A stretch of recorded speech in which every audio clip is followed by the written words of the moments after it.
Joining us now, Democratic Senator Chris Van Hollen from Maryland. He sits on both the Budget and Appropriations Committees. Senator, we appreciate your time on a very busy day. First, you called the budget bill, quote, a fraud on the American people that would make even Enron scammers blush. Strong words there. So is there anything that your party, Democrats, can do to stop the progression of this bill?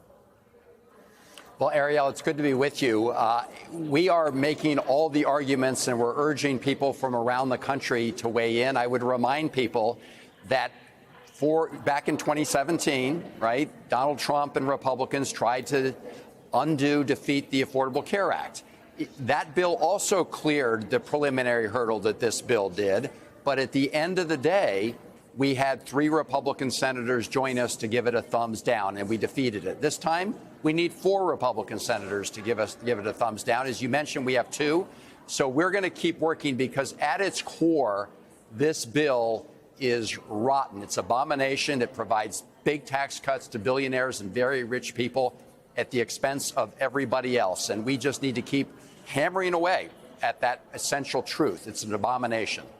At the core of this, of course, has been the debate over health care. And the CBO said Sunday that this bill would lead to 11.8 million people losing their health insurance by 2034. I have to note, though, a Republican source in the House told me that that's if the Senate provisions remain intact. The House's number, he said, was closer to 7.8 million. The source also added that baked into that 7.8 figure is roughly 5 million just from those work requirements we've heard about. So I think for a lot of Americans, they're wondering what is the harm in tightening work requirements and ensuring that the people who actually and truly need Medicaid are the ones receiving it? Well, they are taking Medicaid away from people who truly need it. I call this, it's not a work requirement, it's a paperwork requirement. Because what we know is millions of Medicare recipients right now who are working, they already have to demonstrate that they're compliant with all the rules. What this is going to require them to do is, like every month, do more paperwork. And so what Republicans are doing are trying to create more bureaucratic obstacles, more inefficiency in the system that prevents people who are eligible and who are working from actually securing the benefits. I would also point out that in addition to those 11 million people who are going to lose access to health insurance, another 5 million people are going to lose access to health insurance because Republicans, while they extend the tax cuts for billionaires and wealthy people, they are not extending the premium tax credits, the tax credits for people who need them to afford their insurance on the Affordable Care Act, through the Affordable Care Act. So extending tax breaks for billionaires and wealthy people, but not extending those that help lots of middle-class Americans afford health insurance. And if you add up all of that, it's about 17 million Americans who will lose their health insurance.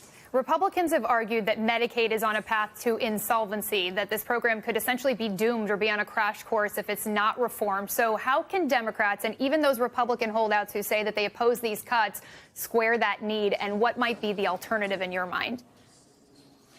Actually, that is not true. Obviously, we can make reforms and improvements in Medicaid, and I've proposed some along the way. But the real problem is Republicans refuse to ask billionaires to contribute more to the overall good of the country. If we did that, we could actually not only help Medicaid, we could help Medicare, and we could help Social Security. So they have an obsession. They just have a obsession, Ariel, with giving tax cuts to very rich people and big corporations, and everything else is sacrificed for that cause. They want to cut Medicaid. They want to cut food nutrition programs.